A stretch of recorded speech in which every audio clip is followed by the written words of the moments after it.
You're now tuning in to Perf Podcast, where we talk powerlifting and rehab with our coaches, guests, and exercise physiologists. Hey guys, and welcome to the last episode of our series covering our programming for our squat, bench, and today's episode we're going to be covering the deadlift. So I guess to preface everything, when we look at the deadlift, you've obviously got two major stances. You've got sumo and you've got conventional, right? So the way that you set up for that changes your leverages, and with that, depending on your primary lift, that kind of dictates how much volume you can tolerate, or from our observations, what tends to help drive progress forward. So I guess we could split it up into programming for sumo versus programming for conventional, right? So like we said in our previous episodes, everything that we essentially manage is training volume, training intensity, exercise selection, right? So for a sumo lifter, or that's their primary kind of deadlift stance, how do you guys kind of see what you want to add into sumo when you program for someone like that? Let's go, Sam. Sam, go Go for first. it. So if we look at like sumo versus conventional, right? Typically, we're going to see sumo being on the higher end of frequency and volume, so 2 to 3 times per week, and then higher rep sets. Did I just cut out? No, you're good. No, all good. Sorry, higher rep sets, more volume in general across the training week compared to sumo, which would be obviously the lower end. Conventional, the lower end, 1 to 2 times per week, generally lower volume, generally more range of motion, or the distance the bar's traveling is greater. So with a sumo, typically in terms of what I would look to prescribe for someone across their training week would be more variety of rep ranges, depending on their leverages and what they need, and then with that as well, maybe a bit more variation too. So typically, like with sumo, if we do like a tempo or a pause, it's not as taxing as if you were to pause a conventional deadlift off the floor, right? It's not as taxing on the lower back, so can generally with sumo handle more variation to target more weaknesses, technique, all of that jazz. But then also, undulating reps a bit more throughout the week. High rep sets, 6, 7s, 8s, and then 3s to 5s, singles multiple times per week, or top sets multiple times per week. So generally, just a lot more for sumo. Yeah. Shania, did you want to add to that as well? I'd just add to that probably regarding like accessory programming, like I guess with sumo being able to handle more across the board. Like sumo can also, or I would say sumo lifters probably almost need some sort of hinge component, or can handle a hinge component before a deadlift day. So you can like set them up with like a hyperextension or an RDL the day before, and it will like a sumo needs a strong hinge in order to be strong in sumo. Whereas from a conventional sense, because it is so much more taxing in terms of how much extension you have to hold and how much fatigue that goes to the lower back, you're usually going to program those accessories probably away from those primary deadlift days or those deadlift sessions specifically. Yeah. I think to sum all of that up, like with sumo, you're less likely to involve the lower back, which is what's going to be the most fatiguing throughout the week, right? Like we squat, which involves stabilizing using our lower back. And then to add to that as well, you've also got the hinge component. So when you sumo, it kind of takes that out of the equation a little bit. So you can end up doing a little bit more volume, because most of the sumo work is targeting more adductors, glutes, quads, right? So yeah, interesting. Yeah. And then just to add to go. that really quick, like obviously, Shania touched on accessories, but then also like balancing out the deadlift with your squat as well. We typically see a sumo lifter being able to go back to back between squatting and deadlifting, sometimes even primary squat and primary deadlift back to back in a week. So they're doing all their heaviest kind of training back to back at the end or at the start of the week for sumo, whereas typically with a conventional you wouldn't see that. So between the two, they definitely change in terms of from an accessory layout, in terms of how you manage that kind of lower back fatigue, but then also like balancing out the squat and the deadlift as well, in terms of how much load is just going through that system in through the spine. Yeah. I'd say Yeah. like as well, like bouncing off that, like if we're just bouncing through thoughts, it will also then tie into like how someone carries their fatigue. So like whether you carry fatigue directly in a session or if it's more session to session is also going to like dictate how you're going to necessarily lay out someone's like squat and deadlift within obviously a week.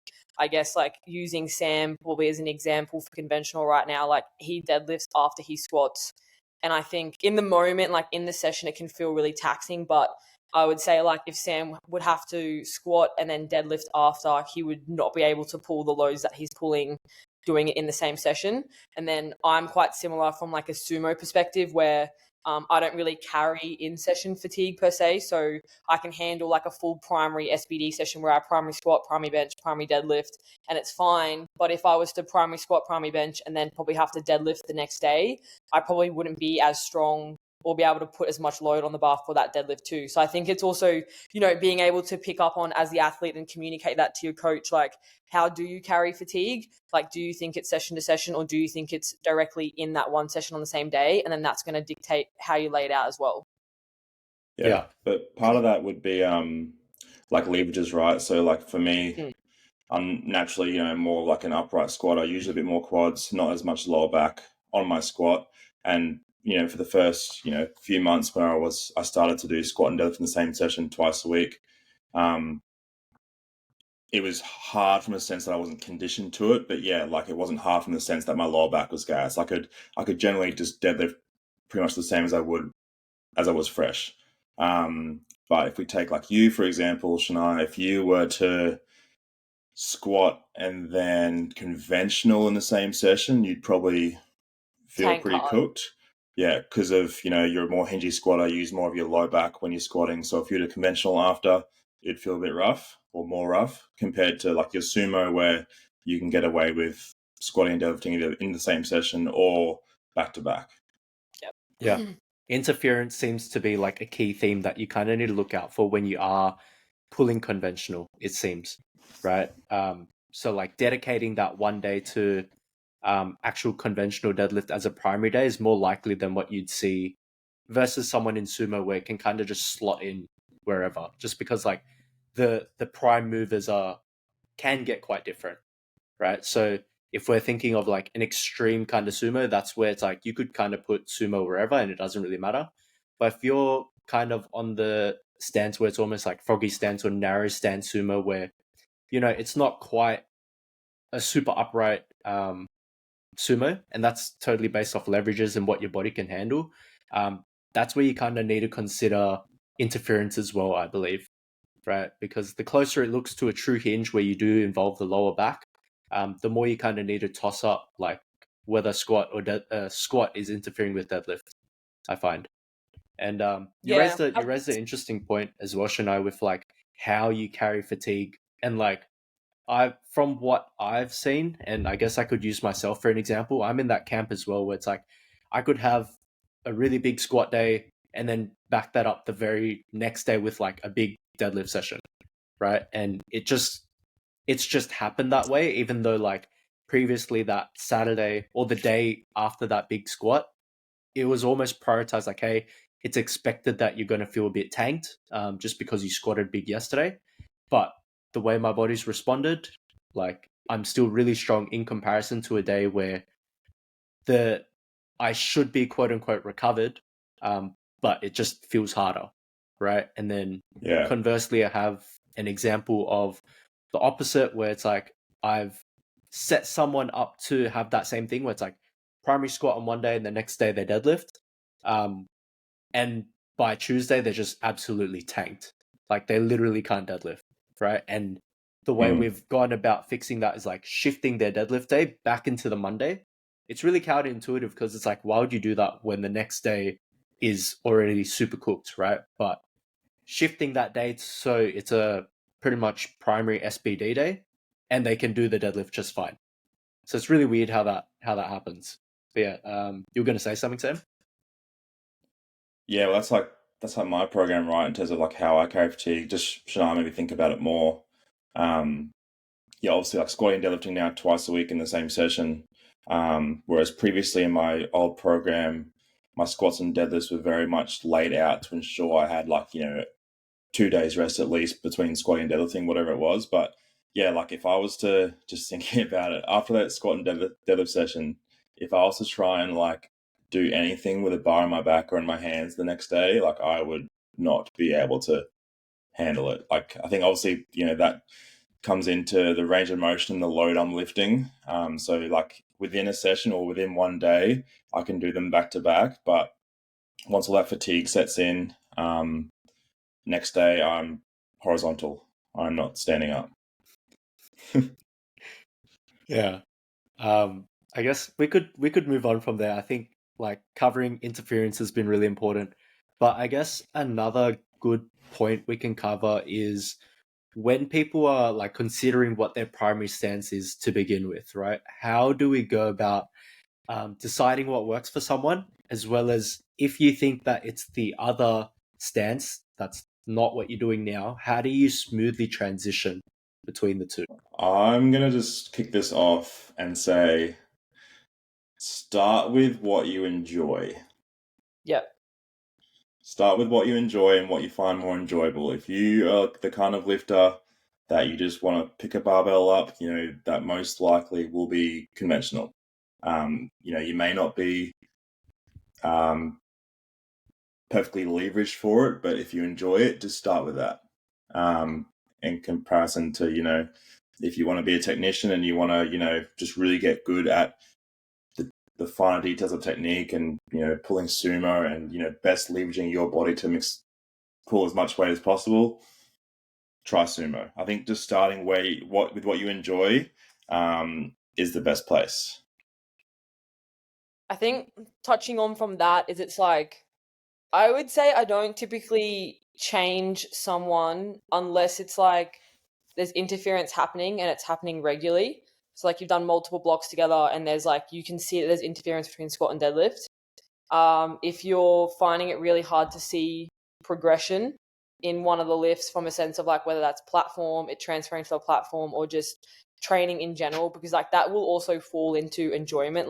If you're just going into every deadlift session frustrated and you're just hating it and you don't want to put load on the bar, you don't know what to do, the movement just always feels foreign, then it's then there's probably a time to change it. I would say those are probably, or I guess the third one would be if it's getting to the end of a block where I guess it's coming into PR territory, and I guess you're either constantly seeing some form of technical breakdown that just isn't being addressed through accessories or cueing or technique or whatever, then it's the thought of I don't overhaul the whole program, I'll just adjust one of the days. And so I'll have them do 1 day sumo, 1 day conventional, because I think when you're able to put both in the program, the lifter will come to you and tell you which one they either feel stronger in or which one they're enjoying better, right? And then that's then the guide that you take as a coach of which one you think you're going to lean into and make a primary, make the transition if it is the opposing lift, basically. And I think that does tie into that conversation still around leverages, because if someone is just not leveraged or built to deadlift, one of my girls, Kayla Douglas, I would say for Sam, Lockie, your client, the people who do just have such short arms and they just are not leveraged to deadlift, there'll always be that conversation of, again, there is no perfect technique, so don't chase that, but still figuring out which is the best one for them based on probably all those factors that I just said is the important thing to do. Yeah, if you've got short arms or you're not leveraged to deadlift, right? Picking sumo or picking conventional isn't gonna magically fix you back to be this super upright, efficient sumo. It's you kind of just have to accept that's how your body is, right? To throw a span in the works for what you mentioned, Shania, how you've got, I think a good segue to find what works is to have both in the program at once and then see which one responds better. But what if you've got one day that's set up really well to deadlift well, and then that second day that you've got set up isn't set up well? So you kind of I guess, biasing someone to pick in that way whilst you're manipulating fatigue. That's something that pops up in my head, right? So I guess hypothetically, how would you address something like that? Well, I would say like it would depend how the layout is, right? Like hypothetically, I would say like for a conventional lifter, whether you're either probably leveraged to build like pull conventional or not, like you're probably programming it in a way that is coming in fresh, right? Whether that's like day one of the week or if it's like after a rest. So I would say typically just because like you again like it's going to be more taxing on the lower back, it's more taxing on the erectors. So you either want it as a day that's like the most minimal stress in that sense. Like it's not coming from like days leading into fatigue. Whereas I would say like I would then probably program sumo on like their SBD day. So I would have it either like separate in that sense.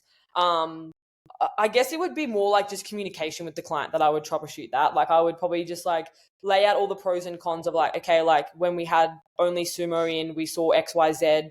These are pros, these are cons. When we have like now that we have both in there, like this is kind of the feedback you're giving me. So it would probably just come down to like having the conversation with the client to be like, which one do you want to run with and which one do you think is going to not only create enjoyment so that you want to push it in training, but you think you're going to be stronger at. Yeah. I think people can get stuck in that like middle ground when you do have both in the program. And me personally, and I could just have biases coming in, but I think like it's not really an optimal place to begin with. Like you don't really want to be in that space where you've got both in that figuring out period for an extended period of time, right? So I'm going to exclude the case where it's like you've gone through a comp prep and you're using conventional as like a method to kind of improve your hinging capabilities, but rather it's like if you're just trying to figure things out, right? But you're stuck in that sense of like indecisiveness of which one you should pick. I think just committing to one for an extended period of time after this initial like alternate style kind of program, that's probably going to give you a better gauge on like actually improving your hinge, right? Because it's like, The other question is like, I guess even if you are running sumo and conventional, it's like, let's say the decision is to move to sumo. Like the real question then is like, is conventional and is their conventional work actually achieving what you want from a true hinge, or are they better off just having an actual like having RDL as their secondary movement and getting better at hinging in that sense, right? So like, yeah, is yeah, conventional actually giving them what they need? yeah, exactly.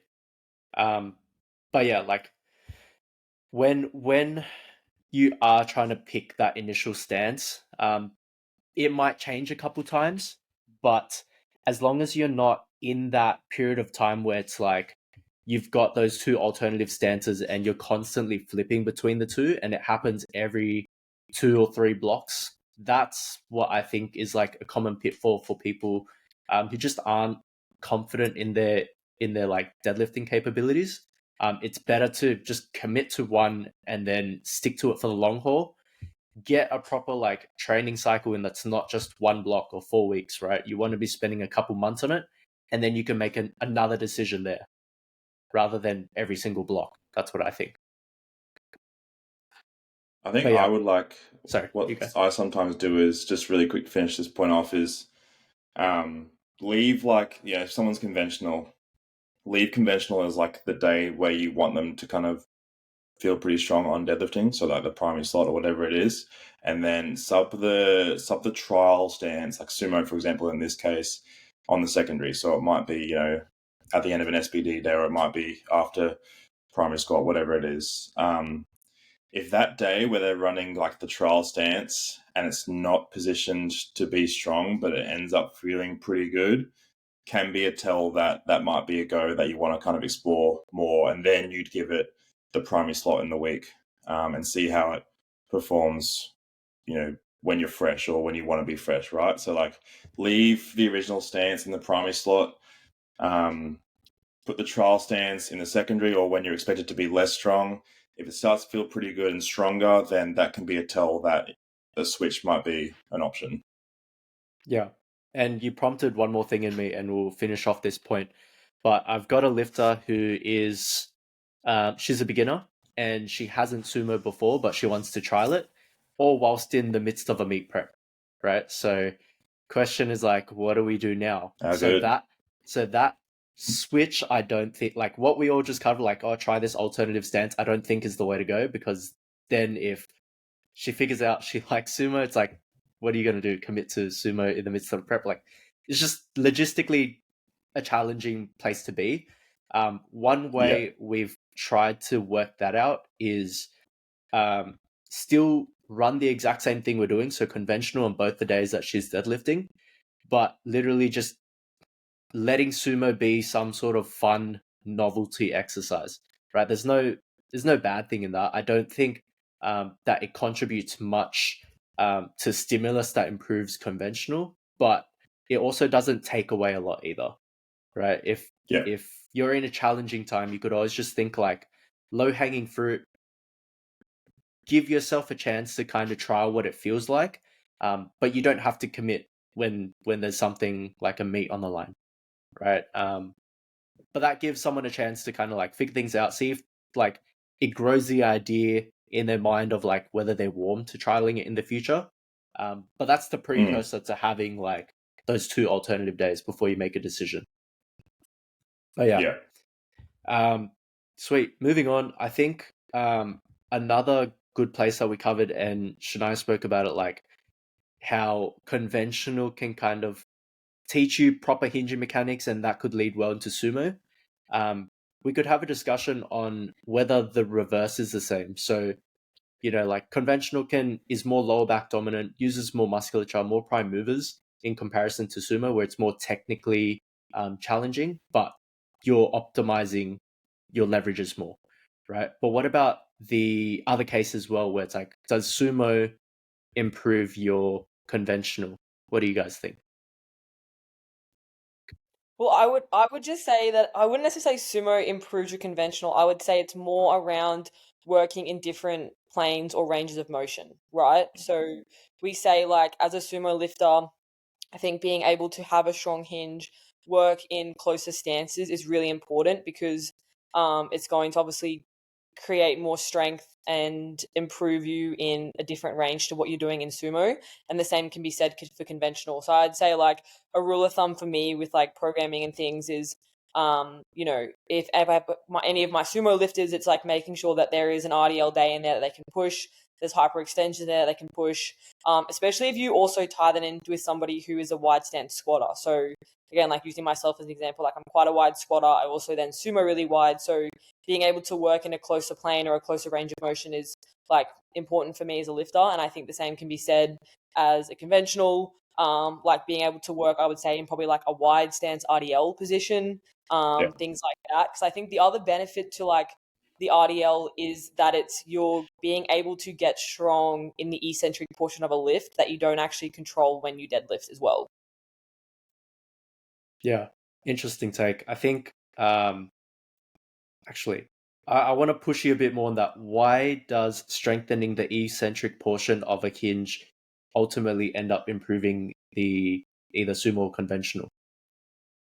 Because it's just like a level of control, right? Like when we're deadlifting in any form, like you can see when somebody does reps, like I would say more often than not, you just see somebody just absolutely fold down. Like there's not really a single ounce of control in the actual deadlift itself. Like as soon as you lock out, you're just like, okay, straight back down again, like wedge and go. Like we're relying on that momentum. So being able to build strength in the eccentric portion like means that you don't have to cue someone to try and do it in a deadlift because they're not.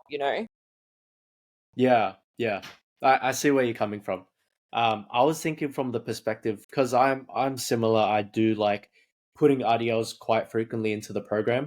Whether someone is conventional or sumo, more likely for sumo because they missed that hinge component, versus someone who's conventional. But I think like having that eccentric portion, like you said, teaches control, but it also um, ends up developing the musculature a bit more, right? Because Yeah. like, you're getting a stretch reflex, you're getting a hypertrophic like benefit out of it in comparison to deadlift where it's like competition style deadlift, it's entirely the concentric portion that takes it out. But I don't think there's, how would I say it?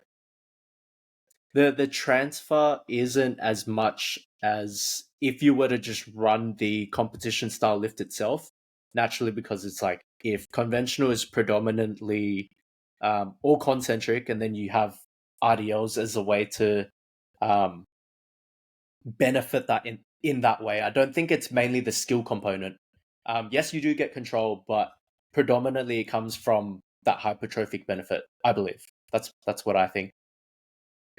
Yeah. That's what I was going to add on that. Like, it's just building more resilience, right? Like, more resilience to load from a physiological standpoint. You know, muscles, tendons, joints, just strengthening kind of joint range. So yeah, like I think for sumo benefiting conventional. Fuck, I can't talk today. For sumo and conventional, like I think the only scenario would work a bit more would be if someone's a close stance squatter, conventional, you know, they could benefit from some wide stance hinging like a sumo RDL. Again, just like what you said, Danny, just to kind of build up that musculature in that wide stance, strengthen the adductors more, which will also help both squatting and deadlifting. Yeah, it's I more. think too, like, Sorry, you go. I was just gonna say, like, I think too, it will come down to as well as like someone's experience level and their efficiency in the movement too, right? Like we've spoken about that in the previous like sort of podcast in terms of, you know, if you've got someone who's brand new who isn't very efficient at conventional or sumo, you're probably not going to make them do it 2 times a week. Like you realistically probably want to start with an RDL or a movement that will teach them position and teach them like where their body is in space and like the other sort of finer details, and then either, you know, progress that into 2 times a week.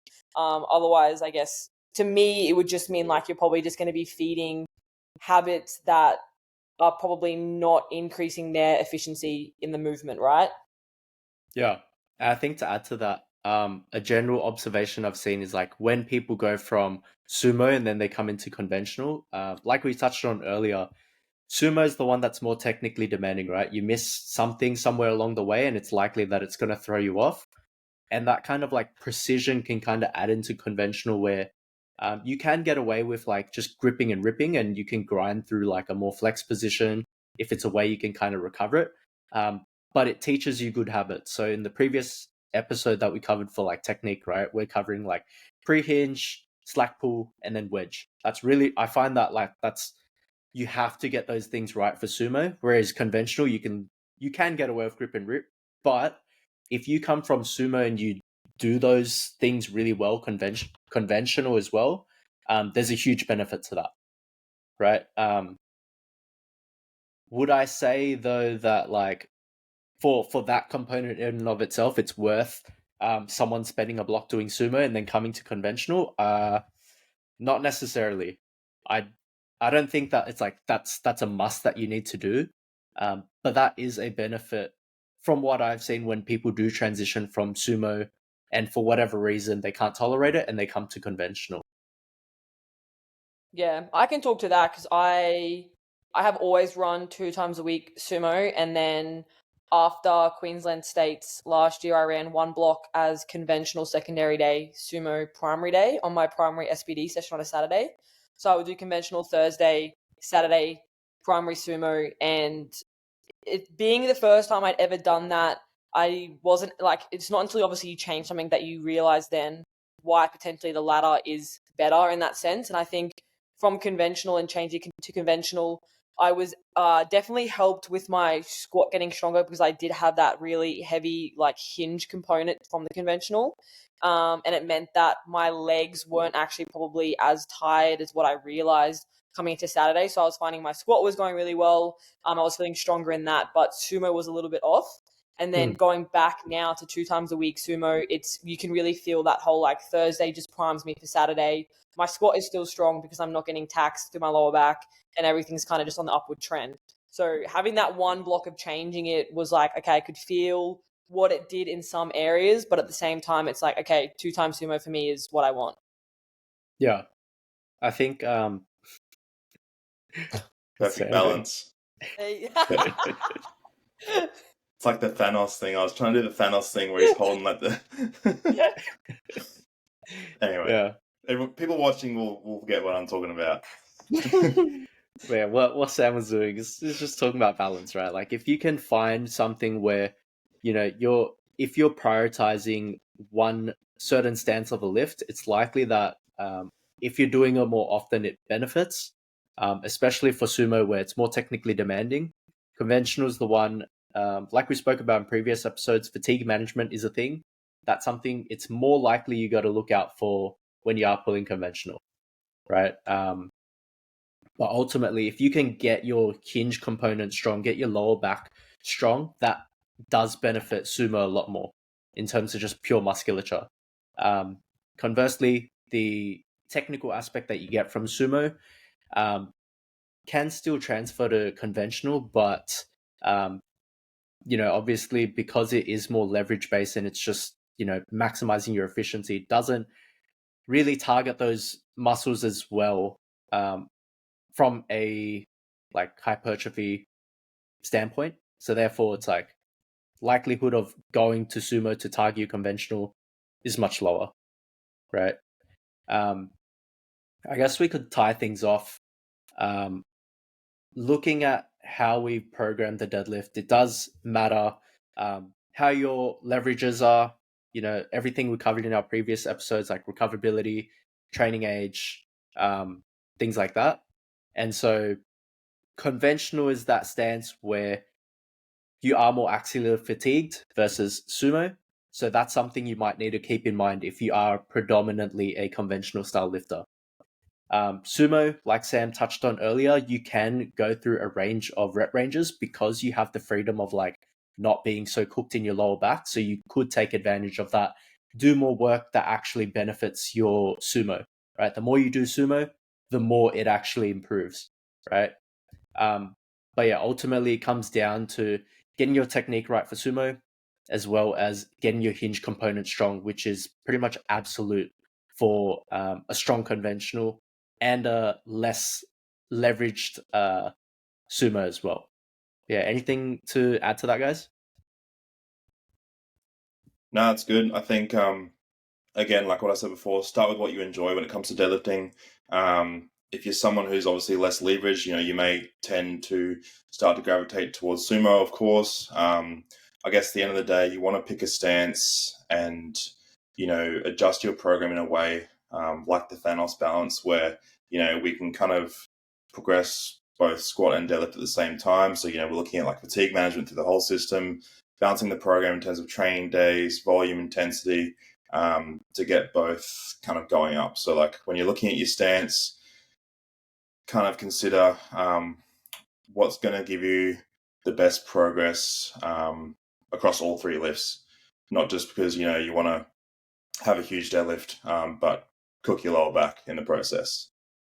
Yeah, that's right. You're looking for balance between squat and deadlift, not balance between sumo and conventional, right? Like, so if you start chasing and you start going down that rabbit hole, it's taking from the overarching goal of like, increasing your total is what we're looking for, right? Yep. Yeah. All right. I think we'll end things there. Thanks, guys, for listening to another episode. That concludes our programming series for our squat, our bench, and our deadlift. Thanks, guys. Thank you. Thank you.